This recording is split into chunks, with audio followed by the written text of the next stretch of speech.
Okay, hopefully you can hear me. Our speaker tonight is Marsha Banks. She is the founder and executive director of AMiracle4Sure. I actually met Marsha through a different networking group, and her story is incredible, and their organization is very similar to Echoes in retrospect that they do a lot for the local community by transforming lives after incarceration. And I'll kind of leave it at that and let Marsha share her story. So with that, welcome, Marsha. Hi, everyone. It's great to be here. I bring greetings to you from the Rotary Club of West Shore. So, have you ever wondered what your purpose in life was? When you decide to go to school and you know that you wanted to take on a career, you know that you want to impact the world in some way, shape, form, or capacity. But then one day, perhaps some life-changing event occurs and it knocks you off the path that you had already put a lot of work in designing. Can you imagine what that experience could have on you as a person? How it will affect and impact your financial abilities, or how it would affect or have an impact on your family dynamics? Something to think about. I think with this COVID situation going on, so much is very indecisive. So many things are not clear and we don't know. I lost a lot of friends who I wasn't expecting to lose so soon due to this pandemic. Well, the reason why I brought that up is because, now it's 2021, 27 years ago, that happened to me. My life was shook upside down and turned all the way around, and it affected my family and my well-being. I was trapped in an abusive relationship that led to me being arrested and my children being taken away from me. And I think at that moment, I thought the world could not get any worse.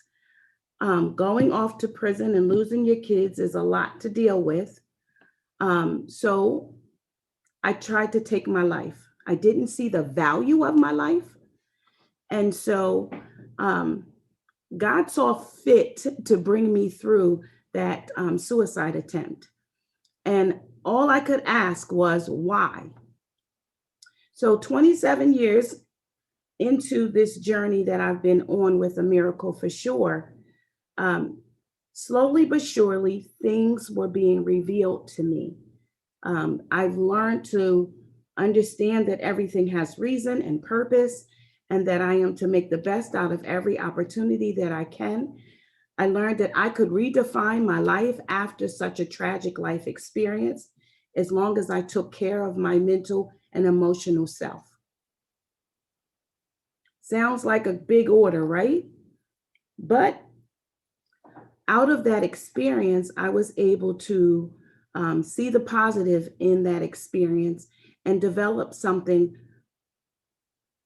that I believe is changing the lives of thousands of men and women who encounter those same experiences. Like, for instance, making a bad decision one day and going to prison doesn't make you the worst person in the whole wide world.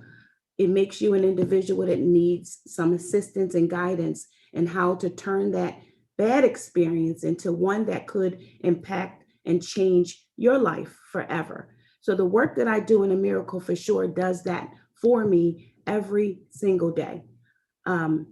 When I get an opportunity to meet with someone who has found themselves in a hopeless situation, I am able to apply the four-way test in everything that I do as I help them and guide them to a better way of living.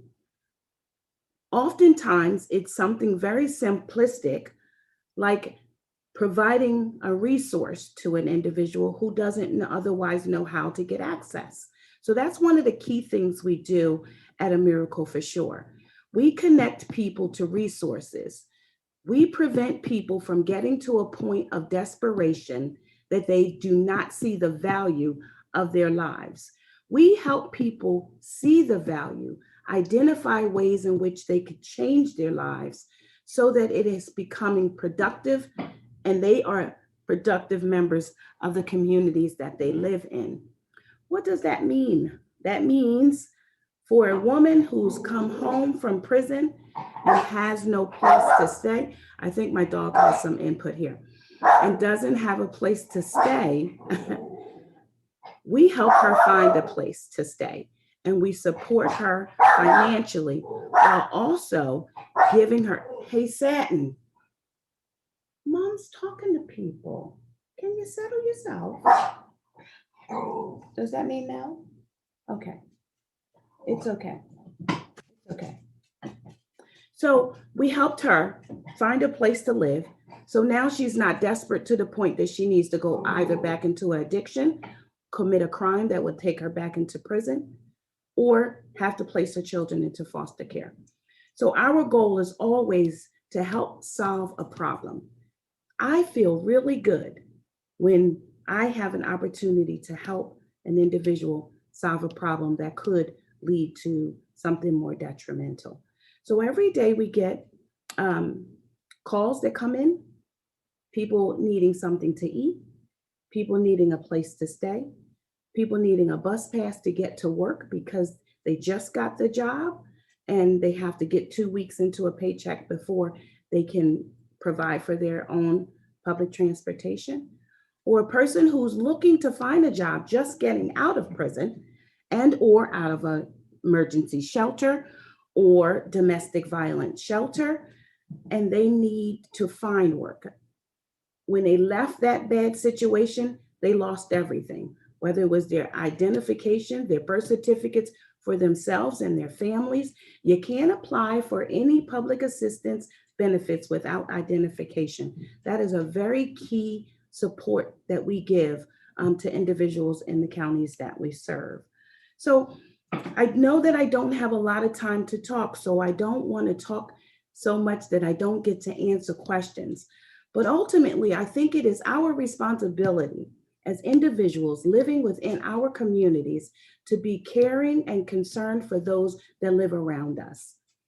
I joined into the Rotary Club because I knew that the mission and vision of the work that we do meets the needs of individuals that are seeking to better or improve their lives, whether it's through personal goals or through educational goals that they set. We do a very big thing in impacting the community. So I believe someone said we are like echoes. So we are. We just provide a different type of resource to individuals in our communities. So with that being said, I want to know if anyone has any questions about what we do. I do know that we serve 7 counties across the state of Pennsylvania. We started with one and worked our way along the way as we started to branch off in serving areas that were not getting access to resources, like Mifflintown, like Chambersburg. Franklin County is coming up and coming, but when we first started this work, there wasn't a lot of resources available in Franklin County. So is it okay, Alyssa, that I open up the floor for questions? Okay, great. What, if I may, what are your staff? Who are your staff and what are their involvements?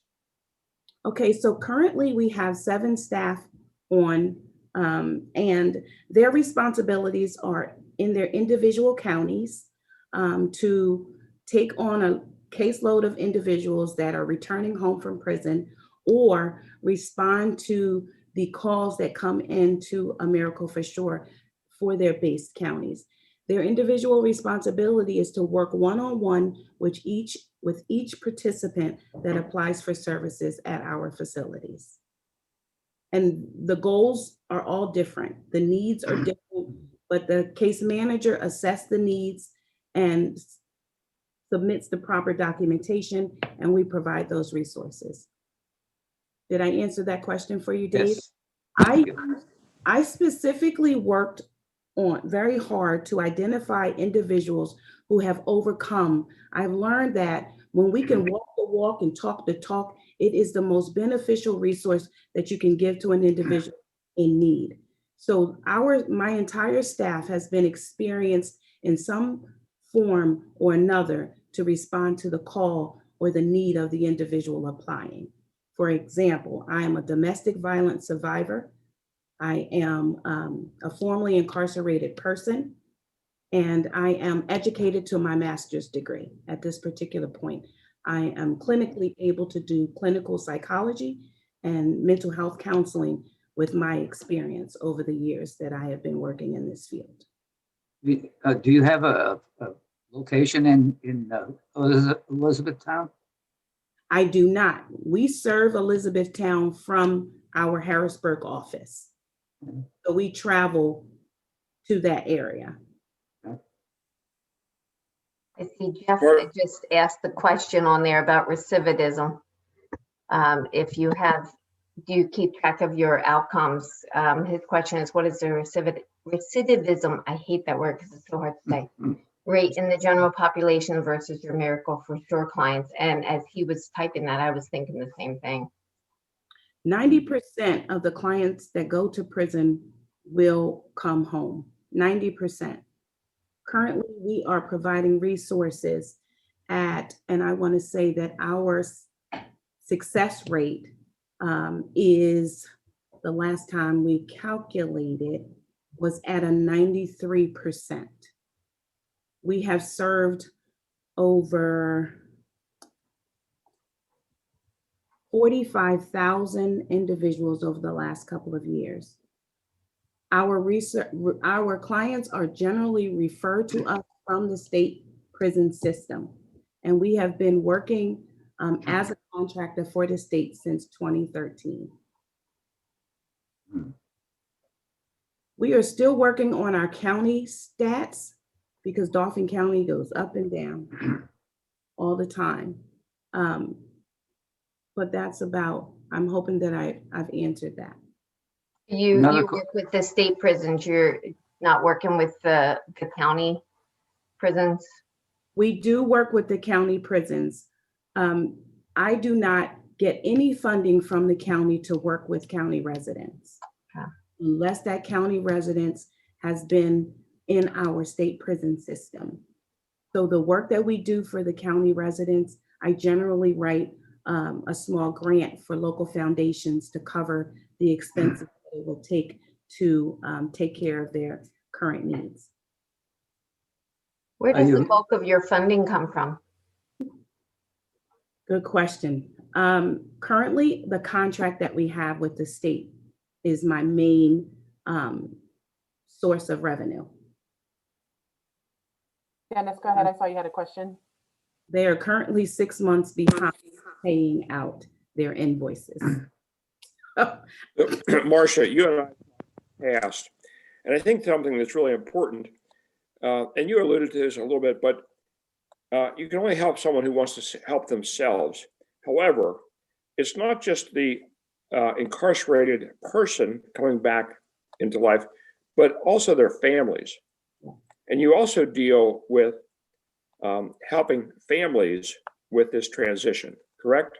That is absolutely right. You have to treat the whole person. I do not believe that I am only called to serve the client.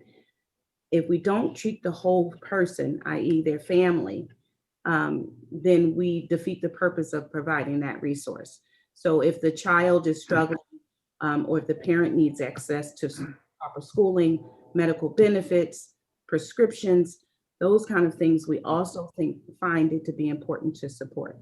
So yes, Dennis, we have to do the whole person.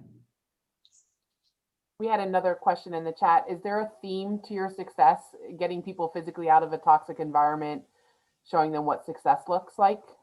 Is that one of the... So Dennis, close your ears. I don't generally like to use the word success. because to every individual, it looks different. To come home and stay home for 1 year, whether I struggled the whole year or not, and not return to prison is considered success in my book. So we calculate success differently. We find our participants to, as we define their journeys look different. I am not one who committed a crime and returned to prison after coming home, but there are some that do. That does not make them unsuccessful. That does not make us unsuccessful. What it does is it shows us that there are some areas that we needed to focus on a little bit more to give that person that's more support. But then there's also that individual that has to put 100% in their goals, their drive, their energy to accomplish those things. So my tagline is serving those who matter most. And to me, that means that whomever that person is, we're serving them. Because to me, anyone in need is an individual that matters most to us. So we pursue that every single day. I will serve until my last dollar sits in the bank. I believe that has been my calling. That is why I've been saved to do this work. And that is why I'm committed to doing it the way that I do. David, do you have a question? I do. Oh, which David? It's your turn. Okay, thank you. Thank you, first of all, Marsha, for your all of the work that you've been doing over these years. I don't even know how to ask the question. So which comes first, the chicken or the egg, right? So you've got employment, you've got housing, you've got transportation. How do you help reintegrate? And what do you find in your experience is the most critical piece that is the most frustrated by trying to reintegrate into society? Well, depending on the individual, all of the above. So what we do is we have a checklist. When they fill out the document, they determine if this is a need or not. When we meet with them and talk with them, we address them in line order by priority. You can do nothing without a photo ID. It's a priority. Okay, so we prioritize according to the needs. Some people, we've worked with the state. Some people are leaving state prison with their identification now. I sit on the National Board for Corrections, and I make my story known to those around the table so that this doesn't continue to be a repetitive problem. And we started to fill in the blanks. So PennDOT partnered with the Department of Corrections, and people get photo IDs before they leave prison. Great. Now we're still working with the birth certificate folks. And Social Security. You can now apply for Social Security if you're disabled before you leave prison. So we're constantly working and improving the way in which they let people out of prison. You cannot get out of prison without an address. You can, unless you max out. And if you decide to stay for your entire sentence, you can walk out the gate and go wherever you'd like to go. But for most people, you cannot leave a state prison without an address. We work while they're in prison. The first day of reentry starts the day you go to jail. So we start working with counselors and case managers before they are released, so that they are released to a program or a service that can meet those needs. Someone put a question mark over here, drug and alcohol. Because I'm in recovery 27 years, drug and alcohol was very, very passionate to me. As soon as I was able to acquire a certain level of funding and monies in my bank account, I bought 2 houses. Those 2 houses provide beds for women coming from treatment facilities and domestic violence circumstances. I have 4 beds open for any female that is ready to take that necessary step into getting out of that bad situation. But so we have 2 houses. 2 years later, I bought 2 apartment buildings. And I use that apartment building for individuals that the landlords keep telling no to. because they have a criminal background or because they don't have good rental history. We use those buildings specifically for families who can't afford to take care, who can't move into regular housing. I have 2 women we just took from a shelter, 2 children each, that had horrible rental history and a criminal background. Both of those women are living happily. One celebrated Christmas for the first time out of a shelter, and the other is working on her goals of being in her first place as well. So I think we definitely make sure that we take care of those areas in need. I used to be a therapist at PA Counseling. You probably met with some of my clients. We cover Lancaster County, we cover Lebanon County. Yes. So we do what we call family reunification for our parents, our families who come with kids. And that part is a part of their reintegration. Words tonight. So yes, again, we look at the needs of the individual and we are able to provide those needs. So if that requires us to go through parenting workbooks and or supportive services, we do that as well. I am very capable of doing that on my own. I also have a bachelor's level clinician on staff who happens to be my son, who worked for children and youth for some years after he graduated from college. Some of my children work alongside of this organization because it was important for me to show the world, whatever spectrum that looks in, that this woman came home and raised these 8 children and got her 3 degrees. And she did that in a way in which she's able to teach other people to do that. And my children are children of incarcerated parents. And they, through their example of living life, and I became an empty nester at 50. No one ever returned home. So I know how to teach a child and raise up a child. So it was important for them to be the example. So being the example looks very different in this culture, but I think we're doing a great job at doing it. Awesome. Well, Marsha, we're getting close to the end of our time here. Real quick, there was one other question before we get to that, though, in case people need to jump off. Where is the best place for members to learn more about your organization? And, you know, what are some of the ways that people might be able to help support it if they were interested in exploring that further? I added my email address on here. I will also put my cell phone number. I love one-on-ones, so please feel free to give me a call. The biggest thing, I believe individual donors are still the #1 resource for any nonprofit organization. You tell a friend who tells a friend who tells another friend that we're doing an amazing job, awesome work. Buy a bus pass, buy a gift card, buy a bottle of shampoo, buy a tube of toothpaste. It will directly go to an individual in need. Doesn't stop here and go from this point to the next. It goes directly to the individual. Great. So my information is there. Feel free to reach out, post this call, and I'd love to chat with you about how you could support the work that we do. Awesome. All right. Well, real quick, the one last question was just for those that have disabilities and want to work. Are you familiar with the Office of Vocational Rehabilitation? Yes, I graduated from it. They bought me my top. Good for you. Absolutely. And we work with AARP. I think that, again, taking advantage of using the resources that are available to us. We all have all skills and abilities that we can share with others. So you have to teach people how to do that. So I welcome that as well. Great. Well, thank you so much for sharing your story and information about your amazing organization. It was great to have you here tonight. Look forward to personally learning some more and exploring, checking out your website. So thank you very much. You're welcome. Thank you for having me. Yep. And thank you everyone for joining us tonight. Again, hopefully you can join the Friday meeting at noon. And if not, we will see you here next week on Monday at 5:30 again. So have a great night, everyone. Thank you. Good. Thanks. Good night.